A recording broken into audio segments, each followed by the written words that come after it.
Ever get that feeling like a huge political story breaks and you're just like playing catch up? Oh, yeah, totally. Like trying to keep up with a runaway train. Yeah, exactly. It feels like that with all this stuff happening in Turkey right now. And, well, that's exactly what we're going to deep dive into today. Definitely a lot to unpack there. For sure. You've pulled together some really good material here to help us sort through it all, like the whole timeline and, who the main players are and all the different perspectives. And for those of you listening, today we're aiming to get a grip on this major political situation, like the arrest of the mayor of Istanbul. I mean, Mm. to really figure out what went down, who all's involved, what everybody's saying about it, and what it might mean for Turkey in the long run, all without getting bogged down in, all the little details. Right, I want the big picture. Exactly. So let's start with the guy at the center of it all, Ekrem İmamoğlu. Yeah. Who is this guy? And why is everyone making such a big deal about his arrest? Well, what makes Imamoglu so interesting is how, he's a pretty new face in Turkish politics, Mm-hmm. but he's already made a huge impact. Yeah, he came out of nowhere, it seems like. Right, like his win in the Istanbul mayoral election back in 2019, that was a total game changer. Okay, so back it up a bit for me. Why was that election so important? See, to really get it, you got to understand that Istanbul isn't just any city. It's like the economic heart of Turkey. And historically, whoever controls Istanbul has a ton of political power. So it's not just symbolic, it's like really strategic. Yeah, definitely. So when Imamoglu beat a candidate who had like President Erdogan's full support, well, that was a big loss for the ruling party. And it wasn't a fluke either, was it? He won that mayoral race twice? Twice in a row. So he must have been doing something, right? I mean, that really says something about his appeal and his ability to connect with voters from all kinds of backgrounds. Absolutely. It was way bigger than just a local election. And in fact, polls back then even suggested that he could have beaten Erdogan in a head-to-head presidential election. So, I mean, that puts things in a totally different light, right? Oh, for sure. It totally shifts the whole dynamic. I mean, Right. Imamoglu was like a real and serious threat to President Erdogan's power. And I think that's why everybody is freaking out about this arrest on March 19th. Right. And that brings us to the heart of the matter. So what are the official reasons given for his detention? Okay, so fill me in. All right. So according to the state prosecutors, Imamoglu is facing some pretty heavy accusations of corruption, things connected to how he ran the city government. Okay, so what are we talking about exactly? Well, they're saying he was basically running a giant criminal network out of the Istanbul municipality, things like bribery and rigging bids for projects. Wow, seriously? Yeah, and on top of that, he's also accused of working with a pro-Kurdish group during the local elections last year, but apparently that one's still being investigated. Interesting. I mean, the timing of all this is pretty suspicious, don't you think? It's not like this happened in a vacuum. Oh, totally. This was all very deliberate. Okay, lay it out for me. What makes you say that? So picture this Imamoglu gets arrested on March 19th, and then just a few days later, on March 23rd, the Republican People's Party, which, by the way, is the main opposition party in Turkey, kind of center-left, they announce him as their presidential candidate. So they went ahead with it even after the arrest. Yep, they did. But here's the really crazy part. In those few hours between his arrest and his nomination, they not only detained him, but they also booted him out of his mayoral office. And according to what we've seen, he's actually in prison right now. So they moved fast. Super fast. And that's exactly why a lot of people think this whole thing is politically motivated. Like they wanted to take him out of the picture before he could become too powerful. I mean, it definitely looks that way from the outside. Oh, yeah. And the fact that so many people voted in the primary election that confirmed his candidacy is pretty telling. Like people are rallying behind him. Totally. Even people who don't normally support his party were coming out to vote for him. It was like a symbolic protest. Wow, so this really captured the public's attention, and everyone seems to be reading it as a political move. Absolutely. Now, as for Imamoglu himself, well, he hasn't exactly been keeping quiet about all of this. What's he saying?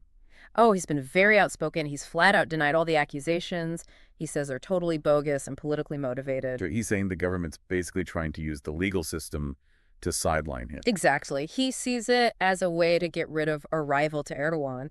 And he's even said publicly that he's going to fight back. That takes guts. Yeah, he's not backing down, but it's worth noting that he's facing a bunch of other legal challenges too, and these could really mess things up for him down the line. Yeah, those could throw a real wrench in the works. So tell me more about these other legal hurdles. What's he up against? Lay it on me. Okay, well, for starters, just before he got arrested, his university went and revoked his diploma. Huh.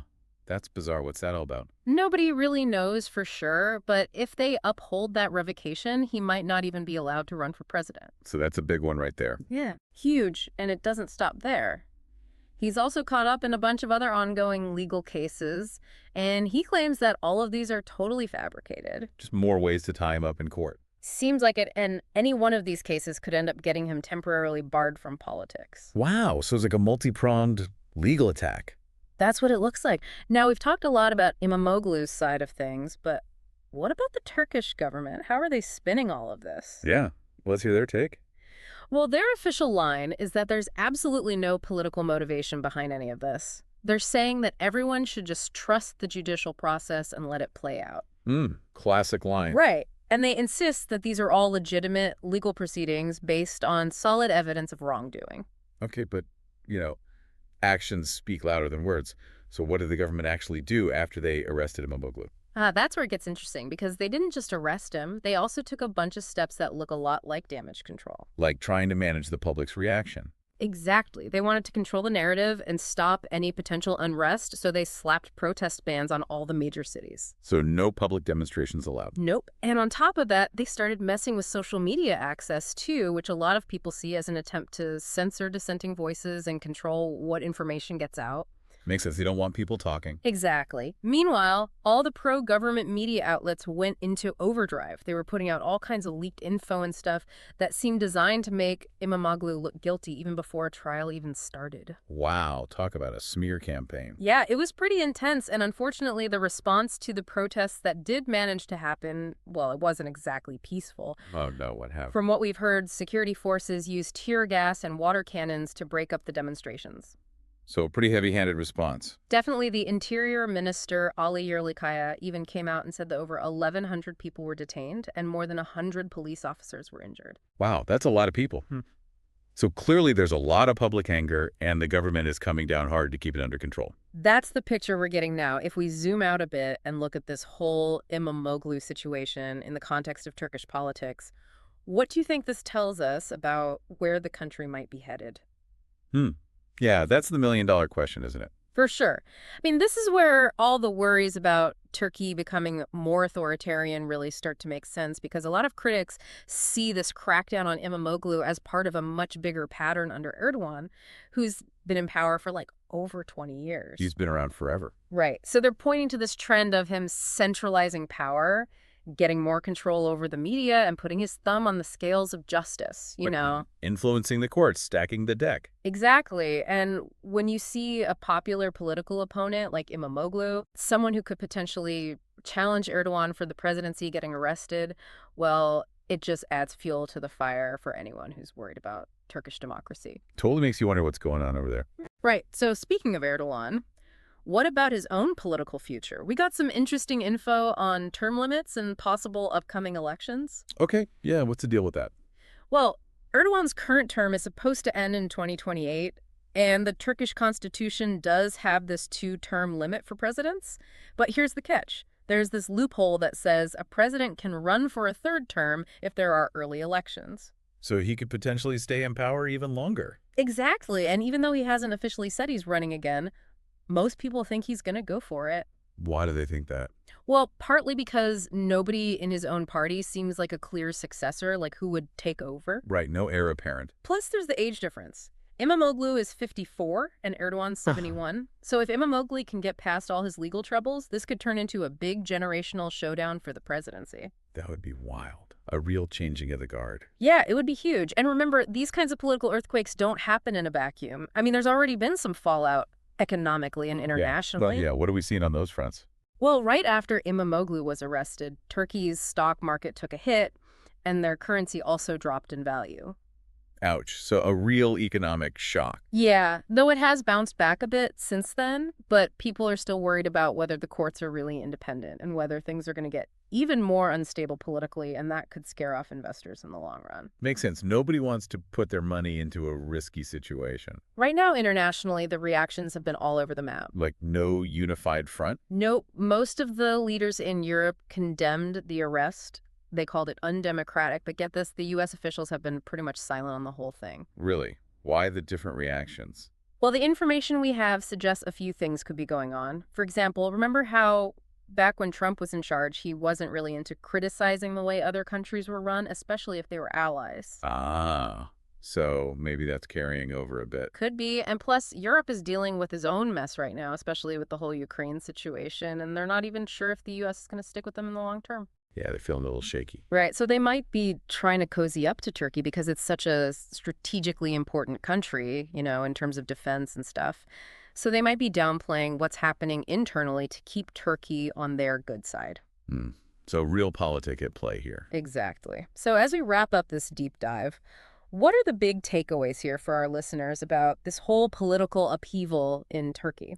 What's the bottom line for folks at home? Okay, so the main event is obviously the arrest of Ekrem Imamoglu. This guy is a popular and well-known political figure who could have given President Erdogan a run for his money, and now he's been hit with these serious accusations of corruption and even ties to terrorism, which he completely denies, saying it's all a political hit job. Right, classic power struggle stuff. Exactly. And the Turkish government is sticking to their guns, saying everyone should just trust the courts. But at the same time, they're cracking down on protests and trying to control the media, which doesn't exactly scream transparency. Yeah, a little shady maybe. For sure. And all this is happening against a backdrop of growing concern that Turkey is becoming more authoritarian, and economically the whole thing has caused some real damage, and internationally reactions are mixed, probably because of all the complicated global politics going on. Right, everyone's got their own agenda. Exactly. So it really seems like Turkey is at a crossroads right now, and nobody knows what's going to happen next. Lots of uncertainty for sure. And for those of you who like to stay on top of complex global events but don't have a ton of time, this deep dive was all about giving you a clear and concise overview of this whole situation. We wanted to give you the essential context and all the different viewpoints without overwhelming you with too much information. Yeah, we try to cut through the noise and get to the heart of the matter. Exactly. Yeah. So as you're thinking about all this, what do you think this whole situation says about the balance of power between a government and its political opposition? Yeah, and how much do you think global politics play a role in shaping these kinds of internal conflicts?